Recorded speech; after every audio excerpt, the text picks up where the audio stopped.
The stethoscope. It's an instrument to listen to the sounds of the heart, the lungs, the blood vessels. It's a simple instrument. If you look at it, it's in my hand. It's got tubes. It's got a flat little skin piece called a diaphragm. It has earpieces that I place into my ear. It's also a cool fashion statement, right? Like most of us, I was exposed to the stethoscope at a really early age as a child. But unlike most of us, I was actually raised by a single-parent home. I was raised by my grandmother, my mother, and my aunt. My grandmother was a custodian in a local hospital, and my aunt worked for the city of Los Angeles. And my mom worked as a receptionist at the same hospital. As a child, I remember going on a field trip, and it was so exciting because it would be an entire day where we would just pack up some lunch, get on the bus, and head out to the hospital. At that hospital, I met lots of interesting people. I met healthcare workers, doctors, nurses, technicians. And it was really impactful for me. And I can almost say that every time I left, I actually came home with a bag of pennies and some candy, which was my treat for the end of the day. And it was given to me by a lot of the workers there. When I was 6 years old, I got severely ill, to the point to where I had to urgently be rushed to the hospital. In the hospital, I remember dealing with lots of nurses, doctors, and technicians. To this very day, I remember Dr. Cupper, a surgeon, who came to me with his soft and kind voice, reassuring me, talking to me, and he told me, "You're a very sick young man. You're a very sick boy. And I'm going to have to operate on you so that you can get better." All I could do was focus on that stethoscope that was around his neck as he gently began to examine me. His kindness, his sympathy, his trusting, all of that was wrapped in a symbol of what I believed was a stethoscope. I remember Nurse Brisbane, who actually made me a glove balloon animal. And those of you that have gone to the doctor can probably remember what that is like. They take a glove and they blow it up and they paint a little happy face on it. Well, they put this glove balloon animal on me as they wheeled me away to surgery. It was kind of my consolation, and it was a way that I was able to connect with everyone. After the surgery, I remember Lincoln. Lincoln was an orderly that worked at the hospital. He gently picked me up out of the gurney, out of the stretcher, and placed me in my bed after the surgery.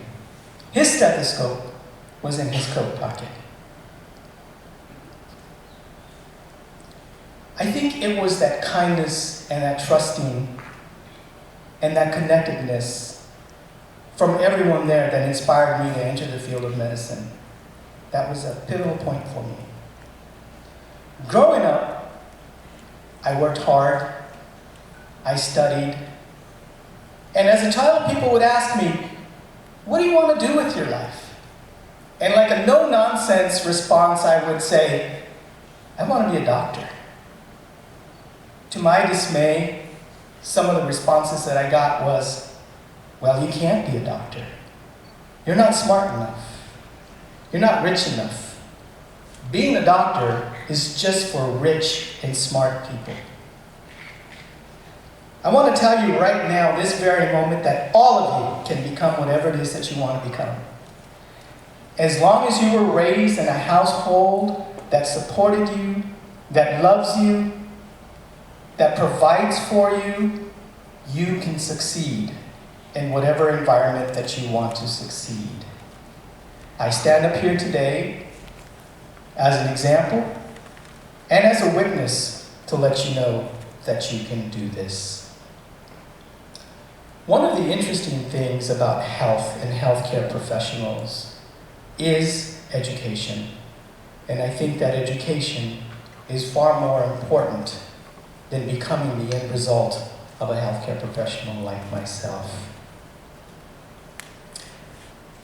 As a physician assistant, as a PA, I've learned to use this stethoscope much like an artist uses a brush, a paintbrush, to paint a picture, much like a sculptor or an artist uses clay to sculpt and create things.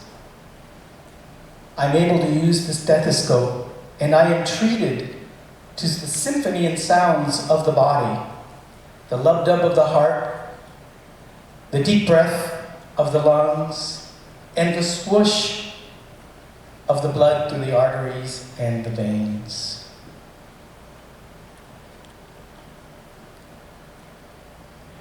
Healthcare is an important piece to our provision on a daily basis. Education, health, they go hand in hand.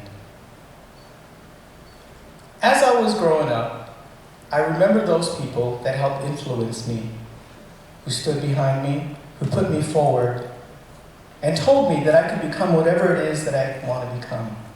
And I followed that, and I heeded to that, and I struggled, and I worked hard.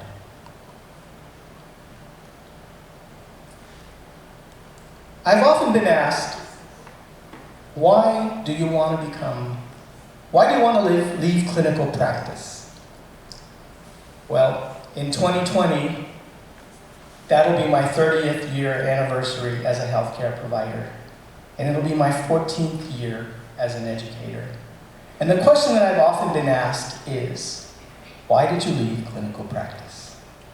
And my response to them is, I really haven't left clinical practice. I just do it in a different way. In the clinical setting, I'm able to treat patients one at a time. In the academic setting, I'm able to treat patients 30 at a time through my students and through my graduates. I have the privilege of saying that I graduated in my years over 200 healthcare providers who are out in the field, who are out there making an impact. And if you multiply that again, that translates to thousands and thousands of people that are out there being treated. And that, to me, creates an even greater impact moving into education. It hasn't been easy. The struggles aren't easy. But when we think about science, technology, engineering, and mathematics, we naturally relate those elements to health, to medicine, to biology, to physiology, to a lot of these other elements. As we relate to those, we understand that not only are the sciences completely important, but we also have to recognize that the arts and humanities are also equally as important.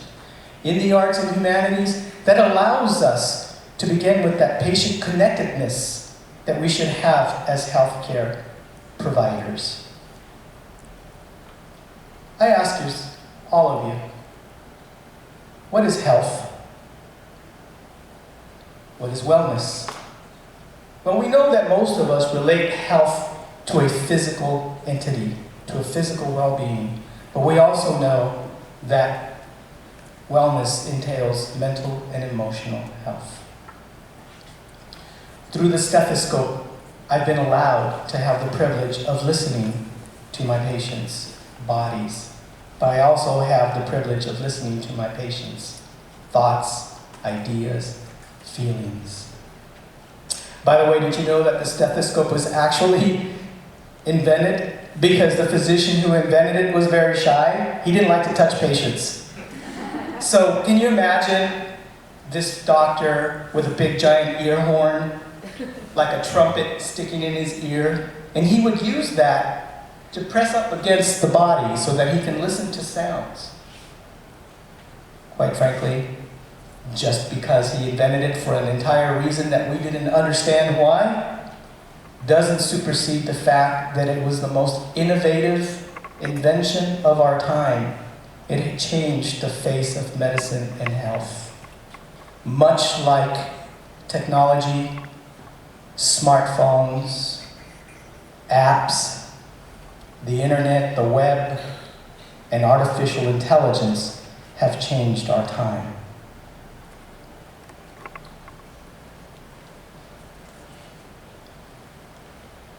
Artificial intelligence. It's amazing on what we've done now with artificial intelligence, the things that it can do, the things that we've discovered, and the things that we don't even know that we can do. Very important to our day and age, but what I will say is that there's more than just artificial intelligence. There's another level of intelligence that I like to call emotional intelligence. Emotional intelligence is the ability to communicate effectively with individuals. It's the ability to share thoughts and ideas with each other, to sympathize, to connect. Connectedness is one of the most important things that we can have, especially in health and medicine. As far as I know, we haven't created an artificial emotional intelligence system as of yet, which means that to enter the field of health and medicine, we have to maintain that artificial intelligence as well as that emotional intelligence. Artificial intelligence will change our world as we sit here listening to me and to each other. It's actually going to change how people do their jobs. There are people that will lose their jobs due to artificial intelligence. Now, automation is important, but automation in a healthcare setting is not something that we should do in its entirety. The importance of having that emotional connection with your patients, that connectedness, is very important. And the way that we do that is not only through those courses of science, technology, engineering, and medicine, but also through the arts and through the humanities. And you're going to sit there and say, what? The arts, painting, dancing, musicianship. That allows us in medicine to learn those skills of observation, to learn those technical skills that we need to provide to our patients. The humanities create connectedness. That's what we need to do. Connectedness. One of the most important parts of being a healthcare provider. I want to take you on a journey. And that journey is through one of the most amazing places that I have ever seen. Ever. And that's the human body. It's the inside of a body. Imagine yourselves flowing in a red river, appreciating cells, appreciating organs, looking at the beauty of the inside body, but also identifying potential disease, repairing cells from the inside out. Wouldn't that be amazing? Nanotechnology.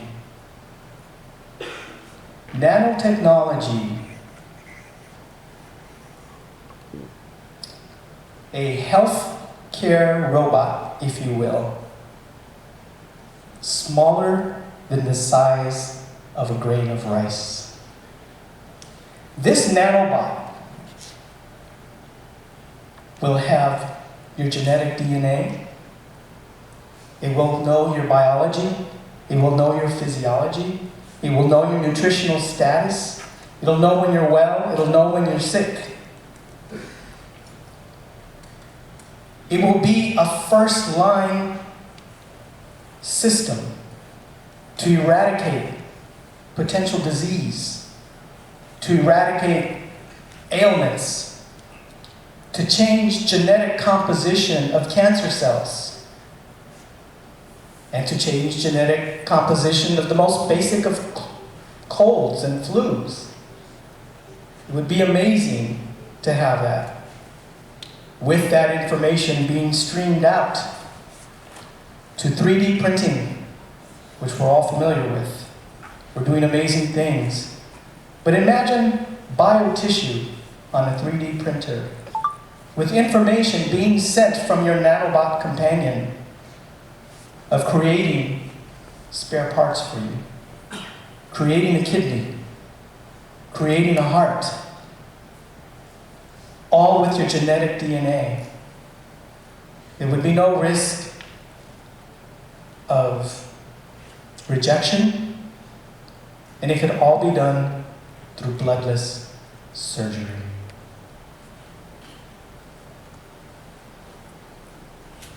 Despite the advances in technology, we are still in a crisis, and that crisis is called healthcare. There are still populations of people that don't have accessibility to healthcare. They don't have accessibility to healthcare insurance. It's predicted that we're going to have a shortage of healthcare physicians in the near future, and what I mean by that is by 2025. So not only is it important for us to concentrate into those elements of science, technology, engineering, and mathematics, it's also important for us to focus onto those other elements that will help us create that connectedness.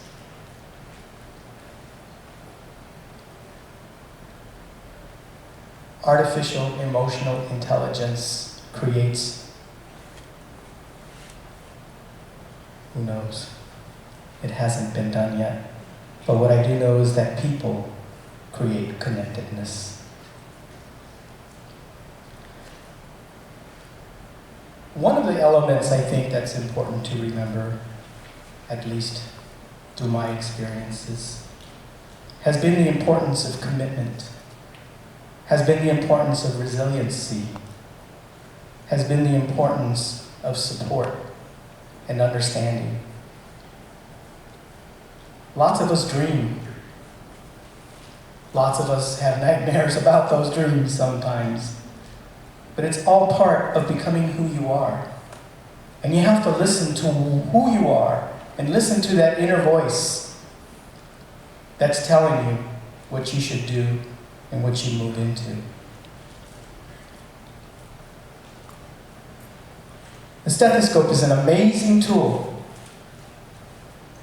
It's superseded even the most advances of technology to this very day. What I do is challenge all of you sitting in that audience to go beyond the stethoscope and create those advances, to create those things that we've never heard of. Not only using technology, but using that human connectedness moving forward. In a quarter century from now, 25 years, I hope to be sitting in that audience, listening to someone up here as you speak and share your story on the global stage. Thank you.